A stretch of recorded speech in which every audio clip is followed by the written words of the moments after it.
Perfect. All right. Well, I'll share my screen, and those that are still coming can join us in a moment. So it won't be a sec. All right. So again, if you could just let me know that you can see my screen, or that would be good. Then that way we can get cracking. Perfect. Thanks, Tim. All right. Well, first and foremost, my name is Carlos. So I'm the head of customer success here at Rocketspark, and I work with and support the support team that you may or may not have used. So that's when you come through to Rocketspark, support at Rocketspark, or call us on 0800 Rocket. We also maintain and manage the help center, so all of the guides and resources there, and also look after trying to create more content and educational content. So these webinar series are part of that. And we are looking to make some shorter format videos of these webinars, so breaking these down into bite-sized chunks to make it a little bit easier to do on your own time and terms as well. Oh, I love it. I'm just reading the comments here. So you'll see me at times, I'm doing this by myself, just glancing at the chat and the Q&A. Please use them throughout the webinar. I'd really love for that engagement so that we can answer questions. I guarantee if you're thinking of it, somebody else is thinking of the same question, and it can be great to do it in context. And I prefer that as well. You'll get a lot more out of it if you can answer those questions. An overview of today, we're going to go through in a minute, so we'll do that. But basically, SEO basics is what this is about. So we really want to work on getting more traffic to your website so that you can grow. Perfect. Anything else I need to just cover there? I don't think so. I'm using the Rocketspark platform to do the presentation and to show you things as well. So hopefully you can see that all okay, and we can sort of go from there. Perfect. So overview of today. So what we're going to go through is the SEO basic principles. We're going to go through keywords, headings, and paragraphs, which is using those keywords, as well as in title tags and descriptions, content, which is really important to your SEO, and internal links and blogs we'll go through pretty quickly. Landing pages I really, really like, so I'll probably spend a little bit of time on there. Google My Business, I've called it that on purpose. It's your Google business profile now, I think is the right name, and then some questions. As I said, please don't necessarily wait till the end, but I usually spend a bit of time at the end or stay online for a bit. If anyone wants to go through anything specific or has any other scenarios, I'm more than happy to spend that time. All right, so first things first, what is SEO?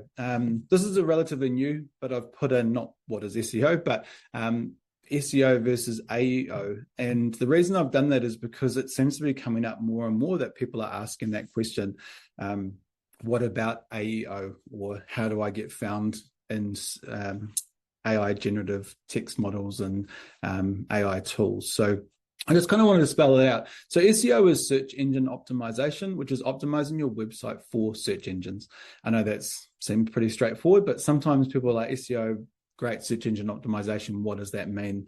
And how do I sort of do it? So what we're really talking about here is making sure that your website is in the best possible place for you to be recommended by Google, and then those people that have been recommended your site actually coming through to you.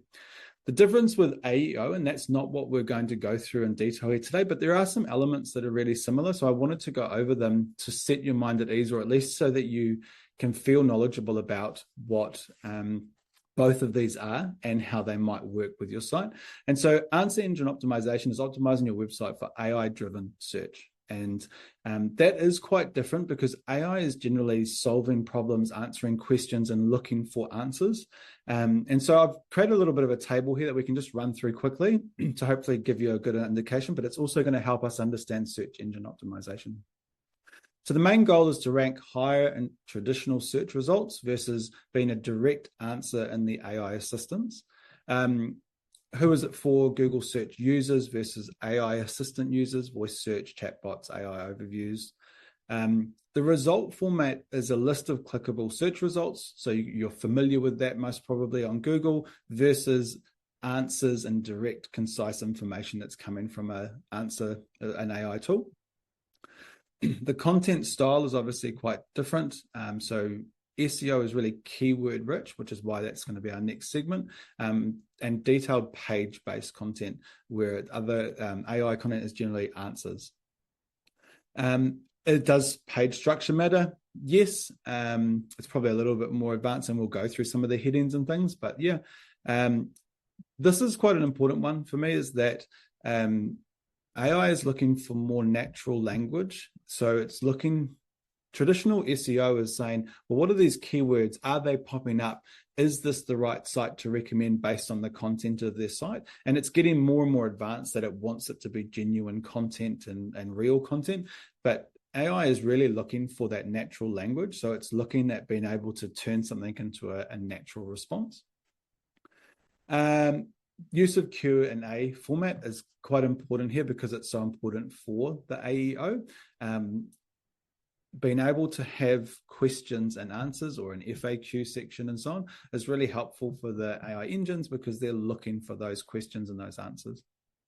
Metadata we're going to go through, not so important for AEO necessarily. And yeah, SEO is best for getting traffic from search engines versus getting visibility in AI tools. So hopefully that gives you just an understanding, at least now, what we're trying to do with SEO and what SEO is. And I wanted to add that AEO so that you could have an understanding of what that's like. All right, so the next, or the first thing here is keywords. So what are keyword phrases? So keywords are words or phrases people type into search engines when looking for businesses. And this is really important. Every time I do one of these, I've done some in-person workshops as well. The real key thing is to shift your mindset from thinking about updating your website to thinking like a person searching for your service or product or whatever you're maybe selling or doing, or information that you have.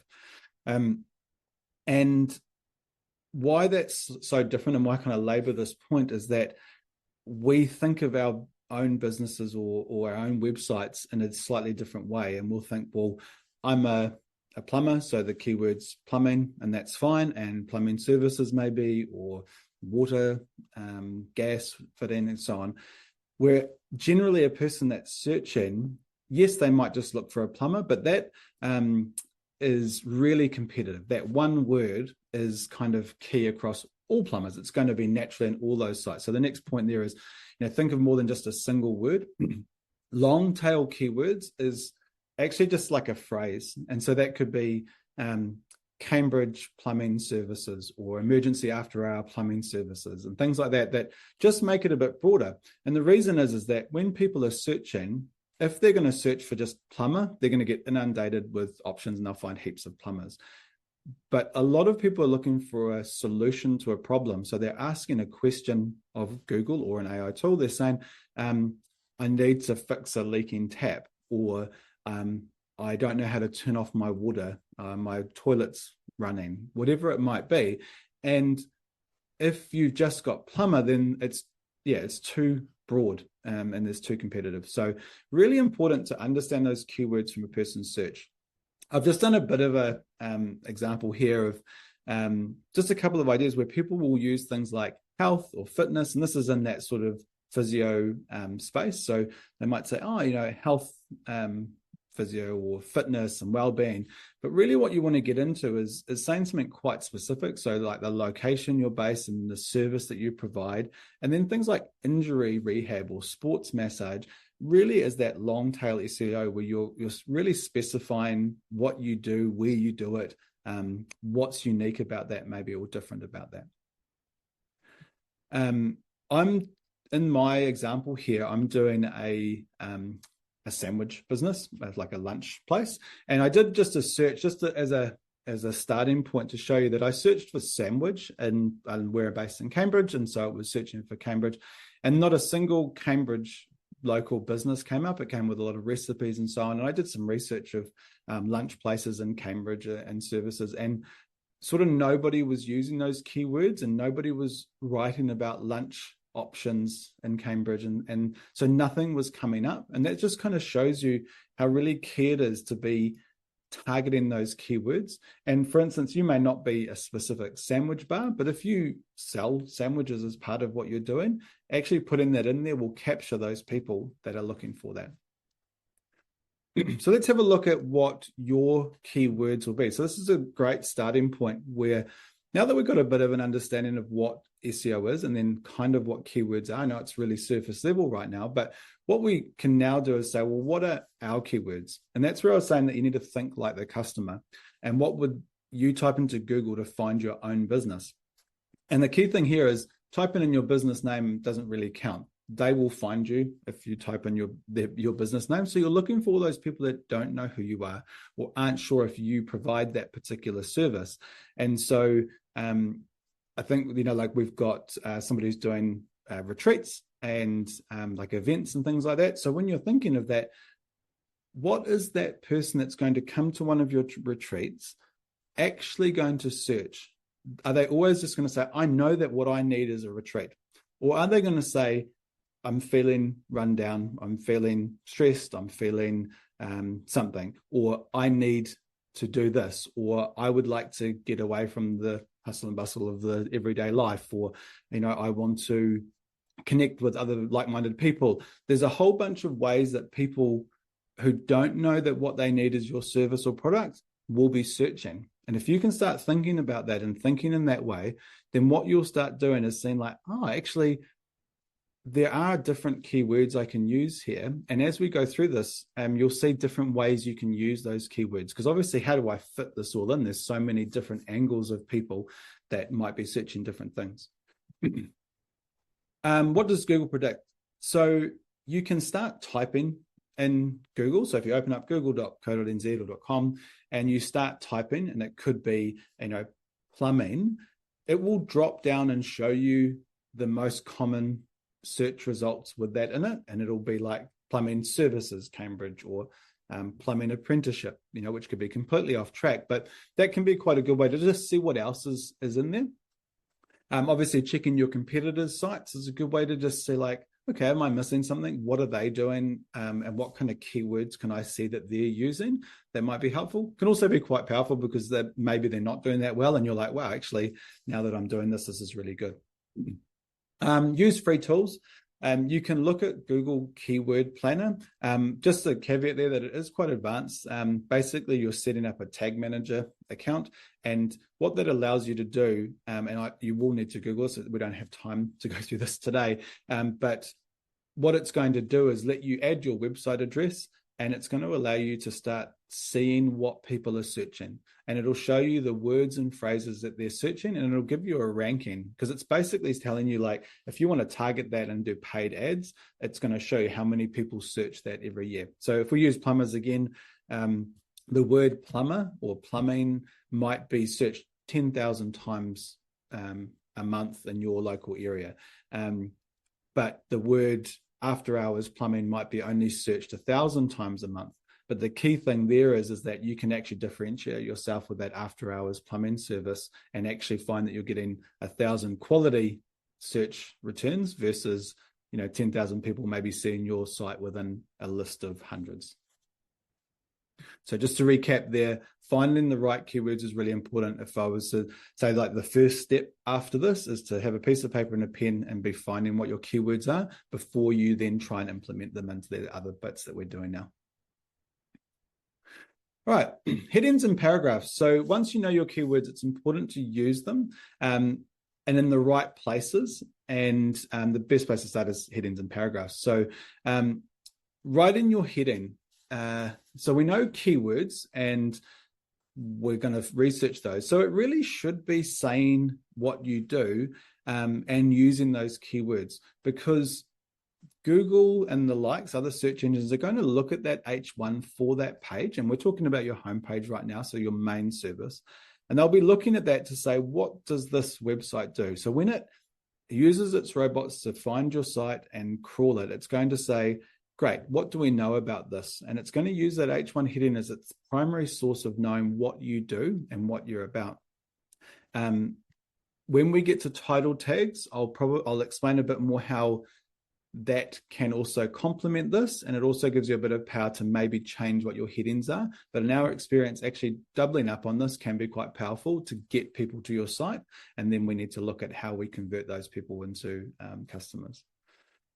So using your business name with caution, and I'm not saying you can't, but like I said earlier, people will find you if they know your business name already. So what we're looking for are those people that don't know that you are what they need, and they don't know about you at all. And avoid unnatural headings or stuffing keywords. Google's super intelligent with this sort of stuff. So if you just list, plumbing, plumbers, plumbing services, plumbing Cambridge, and so on, it's going to say, well, that's not very organic. You're just trying to get us to rank you well for this search. You aren't truly a good result for us. Really important to understand that Google is not working for you. They're working for the searcher. So if they provide search results that aren't correct and aren't good results for that person, then people will stop using Google. The reason people use it is because when they search for something, generally the first couple of results are bang on. It's exactly what they need. And that's because of those algorithms working, looking at the keywords, looking at your content, and then making it right. So let's have a quick look. This is just a sort of a dummy site that I created for my sandwich business. And I called it Senhor Sands, which is Mr. Sandwiches in Portuguese. I'm half Portuguese. And if you fancy a bite, why not try it today? And so what we can see here is I've named it the name of my business, but it doesn't in any way tell Google anything more than that. It could probably translate it and go Mr. Sandwiches, but it doesn't know whether I'm doing anything with that. And so let's have a look at an example now of another heading. And this one's a little bit maybe longer, but hey, it's a good example. So some of my keywords were like fresh and healthy, lunch, sandwiches, and so on. So this has got enjoy fresh, healthy, and delicious lunch sandwiches at Senhor Sands. Maybe we don't need the at Senhor Sands. Maybe it does help it. But now Google is looking at this page and saying to itself, great, I know that this page is about lunch sandwiches, really key that they're delicious and fresh and healthy. And now when somebody's searching this, Google knows so much more about me, even in that one heading, to be able to recommend us to somebody. So hopefully that kind of makes sense. Good time now if you do have any questions. That's just looking at keywords and then that heading. And we're just going to jump into now. We didn't touch on paragraphs. Let me just double check that. Oh yeah. So writing paragraphs is very similar too. So headings is really key because Google is looking at that, but also your paragraph text throughout your site is so important. That content is going to help Google understand your business. And so when we looked at that, I had, if you fancy a bite, why not try it today? Kind of engaging, a bit of fun, probably really similar to what we've seen in a lot of websites.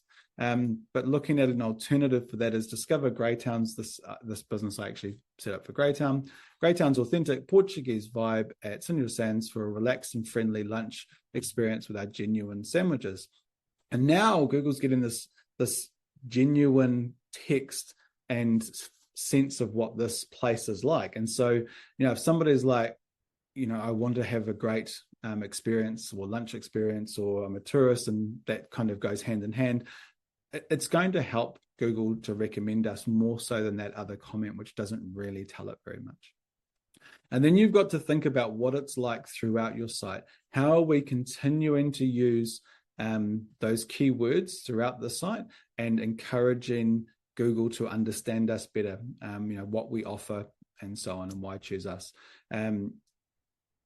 We talked a little bit about right at the beginning around hierarchy. You may have missed that, but this is our H1 heading here. And then as we come down, this is now an H2 heading, and so is this. And it's quite important because it helps Google and AI tools to understand the structure of your page. So you might think, okay, I'm going to do my H1 heading here, and then I'm going to put a text block here just using paragraph text, but I'm just going to make it bold and a bigger font size. But actually you do want to use the H1 and H2 options. So when we look at this and we click on the editor, we can see the H1, H2, H3. And as a general rule of thumb, you should only have one H1 on your page, because you do not want to confuse the matter. You want to say, this is what's most important, and then have your H2s and then H3s below that. So for instance, here, this should be an H2, because it's a title of this section, what we offer. And then these ones should be breakfast sandwiches are H3. And then this below will be our paragraph text. And that's that hierarchy we're talking about throughout your page. All right, title tags and meta descriptions. So this is really important. If you haven't got these done, you need to do these. Use an AI tool, ChatGPT, Gemini, and the likes to work these out if you don't have time, or you're finding it a little bit overwhelming, or you've got lots of pages. You can literally type in some details about your business and where you're based and what you do, and say, I'm trying to make a title tag and a meta description for SEO purposes for my homepage. Once it's done that, say, now I would like to do the same thing for my About Us page. Now I want to do the same thing for our services page. And it will pump out these title tags and meta descriptions that you can update and use on your site.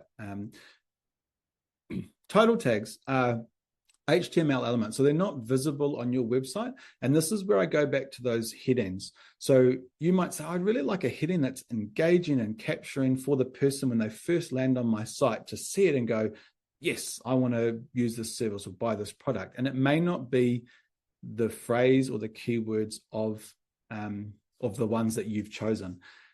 Yes, you can do that. It's ideal if you can have those keywords in both your H1 heading and in your title tag, but you can also use it slightly different. So you can have all those keywords in your title tag and maybe not so on your H1. Google's going to see the title tag and understand that and use it. It may just not add quite as much weight. And that's a balance of getting traffic to your site and then also converting it. So use the title tag to get them to your site, and then the H1 on your site is to convert them into a customer. But if you're not getting enough traffic to your site, I would suggest looking at that H1 heading and making that suitable for SEO to help that. These are search engine result pages, browser tabs. So at the top of this tab here, you can see title tags and meta description. That's been done by these things. So if you've ever wondered, why does my tab always say this weird thing or just say homepage or something, you can control that with your title tags and meta description. It also helps with social media previews. The descriptions are also HTML elements, so they're not present to visitors on your website. And this is a brief summary of the content. So it typically appears in a search, not so much in like this area here, which is now not, there we go. It's just got the title there. So an example, just so you can see, is that this is our Google search result for Rocketspark. And we can see here in this blue that we've got our title tag. And then below that, we've got our meta description. And then what we can see is this is a snippet of our H1 and first paragraph from our website itself. And you can see those are quite different. So what we're saying is that beautiful websites fast is going to be something that's going to engage somebody that's arrived on our site to then continue on to do a trial or engage with Rocketspark, including that first paragraph. Whereas what we want to display in a Google search result is slightly different. We want that to look in a certain way that's going to encourage somebody to click on us over the next person. So if somebody searched website builder or how to build my own website, and if we come up with other competitors, we want this to be an engaging and captivating title and description so that people click on us. And then when they arrive on our website, then obviously that can be slightly different. But again, just remember, having it in both could really be a powerhouse for SEO. Write in yours. Tell search engines what the page is about. So really similar to that H1 and that first sort of paragraph, you're kind of doubling up here. But a real key thing here is you want people to click on your site. So it should encourage them to do that. So if you're thinking about the people that might be searching a question like leaking tap, if you just have Carlos's plumbing services, it's probably not hugely engaging. Whereas actually, if you have something like, friendly, local plumber, Carlos's plumbing services, that might be more engaging for somebody to click on. So here's just an example so you can see the parts of that Google search and how they're impacting. So we've talked about that title tag and that description. And then there's also this favicon or favicon, depending on how you pronounce it. And that will automatically be the logo that you add to your site, but you can also add a different one. So for instance, with the Rocketspark logo, you can see we've got this sort of chevron here and then the full word. That's just too big to fit in this little icon up here, and so we actually have just those three little chevrons as our favicon, so that it's just easier and looks nicer on that page, and it shows up on those Google searches as well. Right, so what I'm just going to show you now is a couple of ways that you can add those title tags and descriptions to your site if you're not sure of that. And so when you're in your editor, there's a couple of ways. So the first one I'm going to show you is using Flint. So that's the lightning bolt up in the top corner here. And we can go to SEO Helper. And what we can then see here is our score. And then we can see these key things. The score is important, but I'd also just make sure you're getting it right for you, because the score is based on exact phrases, and you just got to make sure it's working for you. So targeting searches for lunch sandwiches in Greytown. So that's key. That's like what our business is about. So we can actually click on that and adjust that. So use suggested keyword phrases below or type in the box to enter your own. So Flint will suggest some based on your business, but you can actually adjust these. So once you've got that, what the main makeup is, you've got set up title tag. And so in here, you'll see we've got lunch sandwiches Greytown, which is the search, like targeting searches for. And then it's got the pipe, which is shift and the button just below backspace or delete. And then it's got our business name, because that's quite powerful as well. And so that's going to form the title tag. And remember, this is different for every page. So you can actually add a different title tag for every page to make it really specific. Like it could be our sandwiches for the menus page, or, sandwich menu or something like that. That's different. And so you can review that, change it, save it. Again, it's going to prompt you for one. And then you've got your description tag. Again, Flint will write this for you, and then you can adjust it. So discover Greytown's favorite lunch sandwiches. It's in your sands, your local sandwich bar since 2002. We've got the perfect pick for your midday meal. And you can see we've got 12 characters left. Might be a bit hard to see there. But you can adjust that and write it, and again, in a way that's going to compel somebody to click on your site over somebody else's. The other way that you can do this is, if you haven't used Flint, you can go to the Get Found SEO area, and you'll see all of your pages listed here. And when you've got a page,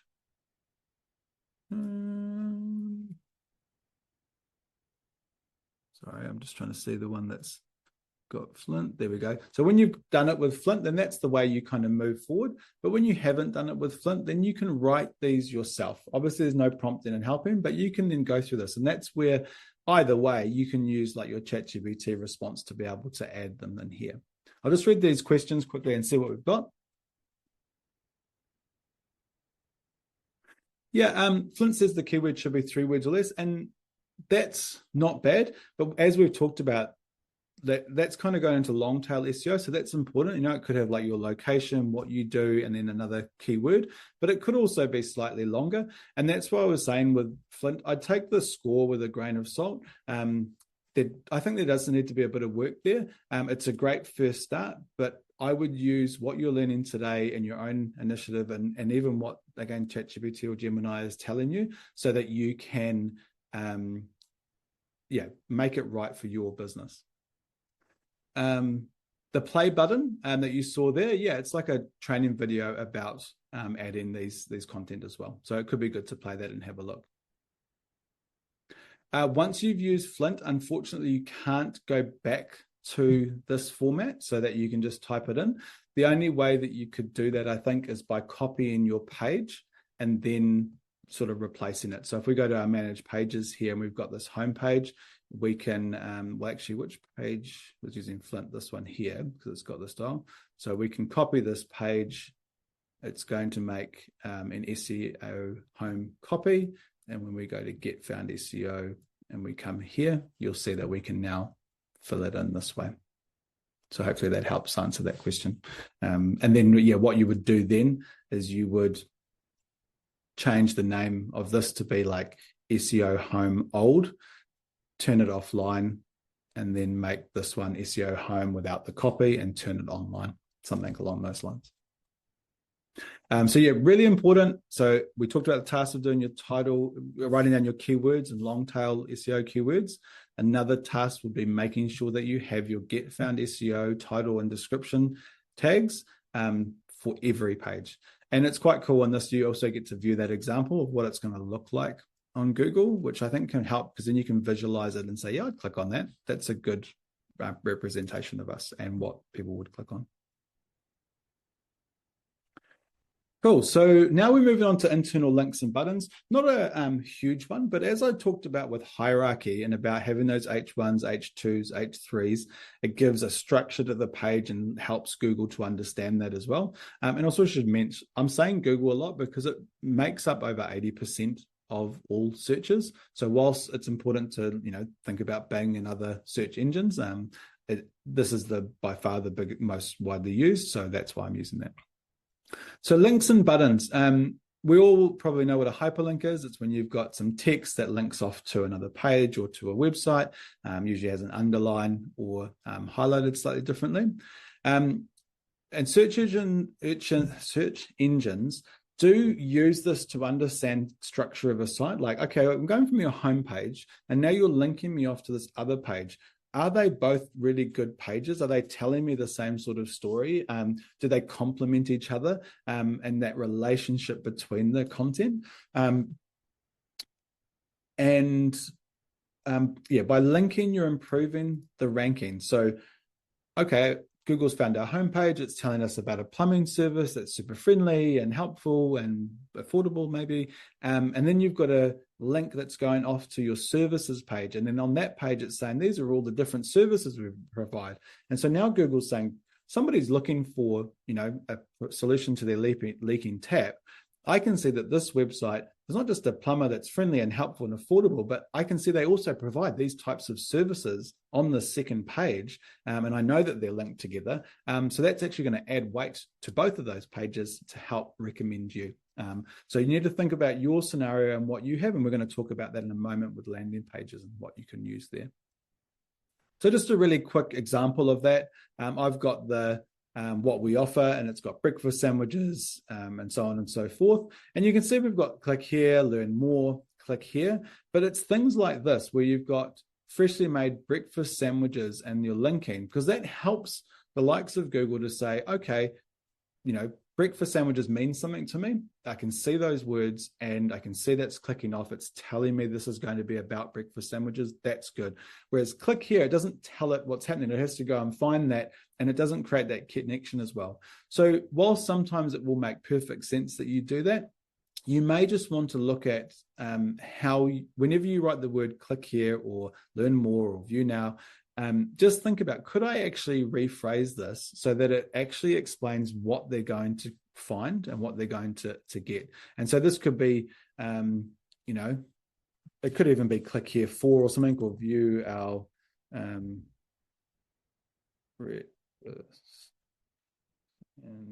or something like that, just so that it knows what's going on. And this, view now could be, see our menu, for instance, and that's just going to help. It can also help your customer too that's visiting the site to be like, oh, I know where I'm going now. I'm not just clicking randomly. It's not a huge part, but it is important because it is helping Google to form those connections throughout your site. All right. Now we're getting into some more content. So whilst we now understand that we've got keywords, we're putting them into our headings and paragraphs and that content on each of our pages and each of our website pages, I want to sort of briefly talk about blogs and how powerful blogs can be. The key thing is you're the expert in your field.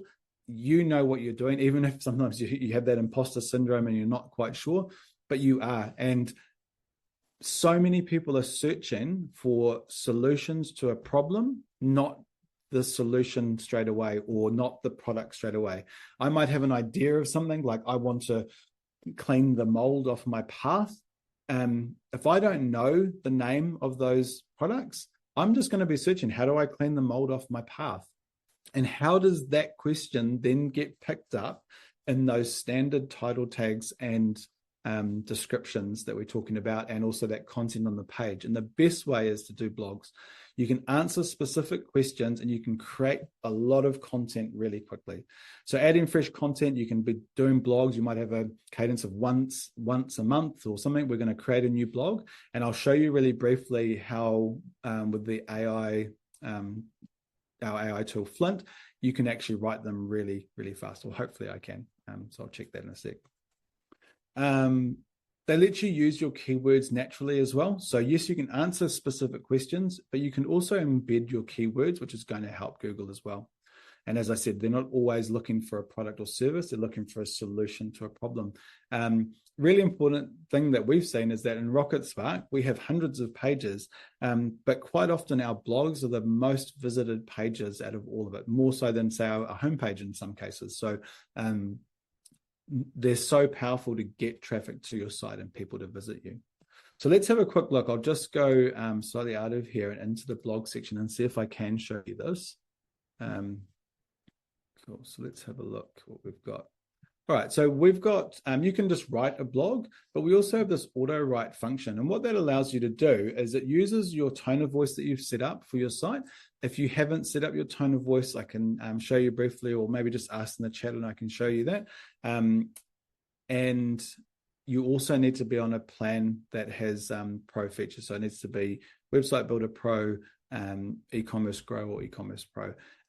If not, if you're on a trial, then you can actually use these Flint services while you're on a trial. But then once you're paying, you need to be on one of those plans. But this can show you how powerful that can be. So I might just write a blog about on what are fresh ideas and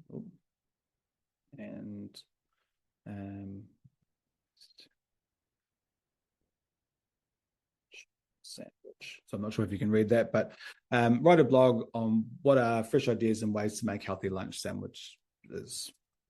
So it's not sort of perfect. It could be, probably my sandwich bar is not the best, but because I've got this as my tone of voice, it's important that it sort of matches. Otherwise, it's conflicting. But say if you were a plumbing business, and I've really harped on about plumbers today, but you might write something like, what are the symptoms of a leaky tap, or when do I fix my spouting, or something like that. And then when you're going to go create blog, what Flint's going to do is it's going to look at your tone of voice that you've set up, and then it's going to look at your business, what type of business you are, because we've put that in. It's going to look at where you're based, all those things. And then what it's saying is, I know how to write blogs and the format that blogs should be in. And I also know how to optimize those for SEO so that we can make sure that Google finds these and gets them found. And it's also just the way that it puts a blog together. It's very different to just website content. I need to adjust a couple of things in a minute because my title text is actually white as well.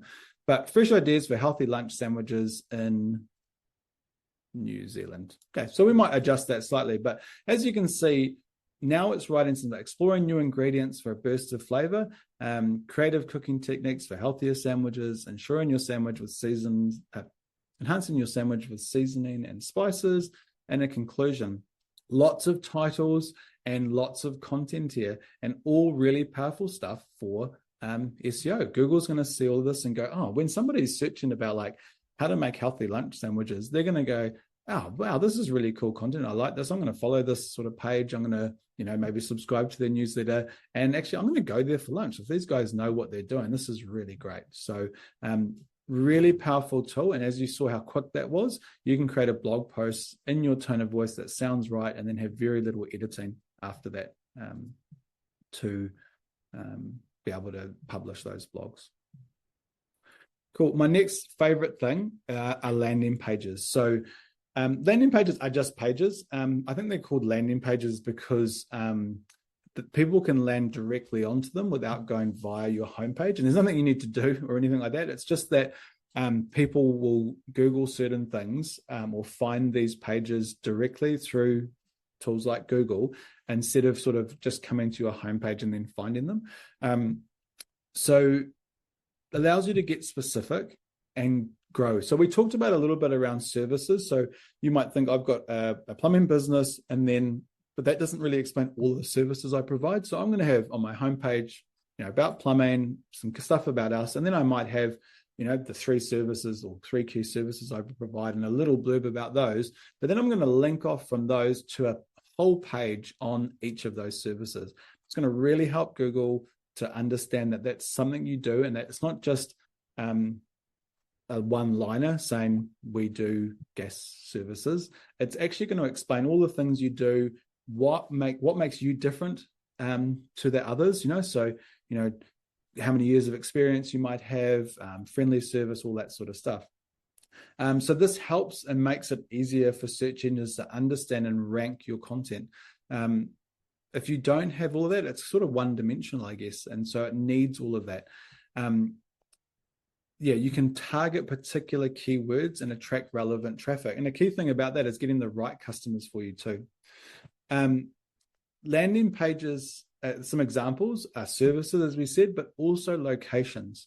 So for instance, based here in Cambridge, if I was a plumber, electrician, somebody providing a service, I would be looking at having a page. My homepage might talk about Cambridge and so on, but I would actually have a page for electrical services in Te Awamutu and electrical services in Matamata.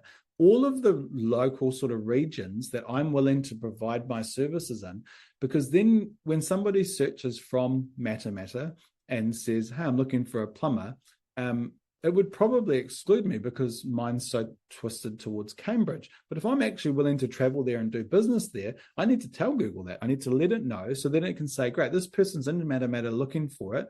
Actually, a really good result is still this company because they specifically talk about how they provide services here. And they might even have a list of customers they've worked with in that area.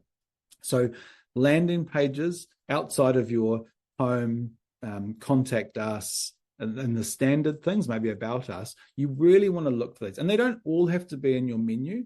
These can stand alone.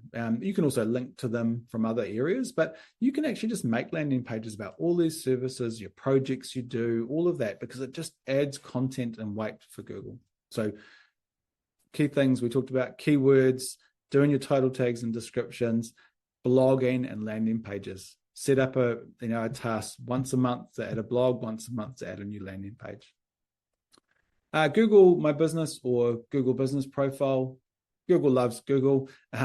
Make sure that you've got it. Just do a Google search for it. I can search, for instance, for, I look after a co-working space here as part of Rocketspark as well. And that's the only thing I own. So that's the Google Business Profile here. We can see Launchpad Cambridge. And as I come down, you can see that I can view their profile because I'm the owner of that. If you're not, there is an option, which I won't be able to see here, but where it'll say, do you own this business or, claim this business or something like that. So you can do that. And once you view that profile, you get a whole bunch of options to be able to edit. Really cool things like adding different posts and services that you provide and making this far more interactive for people so that they can choose you. The other key things are that you can get reviews. So having reviews and being able to share the link for reviews from owning that page is really important too, because if you've got a high review ranking, then Google's also going to recommend you more. So that, it's pretty much bang on. And I know that I flew through that. So what I'm going to do is, I can see there's no other questions, but I'll